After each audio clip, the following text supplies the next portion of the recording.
pessoal, aqui é um trabalho sobre pensamento econômico brasileiro, e nós vamos falar sobre a escola desenvolvimentista. Essa escola surgiu no final do século XIX, no surto industrial do país. Esse surto industrial se deu muito à desvalorização da moeda do país, a elevação dos produtos importados, que fez com que a indústria de bens de consumo populares crescesse. Isso foi muito agravado devido à Primeira Guerra. A mobilização nacional para o crescimento devido aos conflitos mundiais, a ideologia nacionalista de desenvolvimento do país passou pelo apoio da indústria. Coube ao pensamento desenvolvimentista criar a ideologia nacionalismo e defesa da industrialização como forma de crescimento do país. Dentro dessa escola surgiu vários ideólogos. O primeiro ideólogo foi Roberto Simões, grande empresário formado em engenharia, entrou para a política. Ele foi o criador do Senai, do SESI, da Faculdade de Engenharia Industrial. Ele criou na nação uma consciência de que a economia devia ser evolutiva dentro da industrialização. Então, o que é isso? Ele falava que dentro do desenvolvimento só conseguiria ser alcançado na industrialização, por isso que ele capacitou os operários de todo mundo através desses novos programas que ele criou dentro da política. Ele também mapeou muito a maior parte dos problemas e desigualdades que aconteciam no mercado mundial da indústria.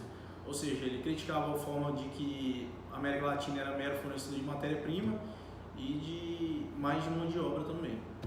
Eu sou a Lara e vou falar sobre as ideias percussoras de Roberto Kochara Simões. A principal obra de Simões foi a História Econômica do Brasil, no qual cobriu o período da colonização até a independência, onde esta obra baseia-se no painel da economia colonial, relacionando o programa do curso de História Econômica do Brasil.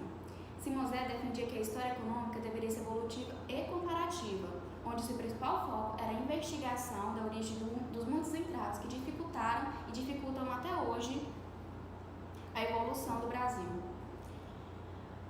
Simões destacava que em sua obra o Brasil ainda não tinha atingido essa consciência nacional e que um dos objetivos da Escola Livre de Sociologia e Política e de seu programa dos cursos era contribuir para a formação da consciência coletiva das nossas necessidades, para assim então gerar as ações unitárias e persistentes para o progresso da nossa terra. Para Simões, as principais aspirações que deveriam mobilizar a consciência nacional era a industrialização, onde ele defendia a ideia de que a industrialização plena do país era a condição necessária para superar seu atraso e promover o seu desenvolvimento. Oi, eu sou o Ramon e eu vou falar sobre Celso Furtado e as ideias econômicas revolucionárias que ele tanto falou.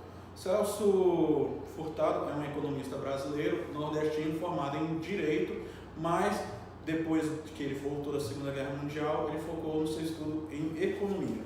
Ele escreveu diversos livros e esses livros são muito conhecidos em todo o mundo e sua carreira envolve, entre algumas coisas, a criação da Sudene, trabalhou na área econômica da ONU, como também como ministro de Planejamento do Brasil.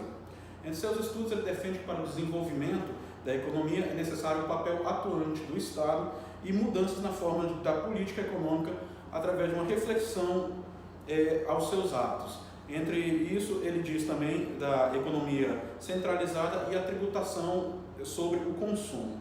Apesar de suas ideias, no Brasil houve um aumento da desigualdade e uma concentração de renda. Mas mesmo assim, apesar de suas inúmeras derrotas, Celso Furtado é considerado um grande economista e reconhecido no mundo inteiro. Olá, eu sou a Amanda. Eu vou falar sobre o desenvolvimento conservador de Roberto de Oliveira Campos. Roberto de Oliveira Campos, ele nasceu em Cuiabá, cursou letras clássicas, ciências, filosofia, teologia no seminário de Guaxibé e Belo Horizonte. Ao que se reflete sobre o desenvolvimento econômico, Roberto Campos desenvolveu sua tese de que existe uma incompatibilidade entre o desenvolvimento econômico e a redistribuição de renda.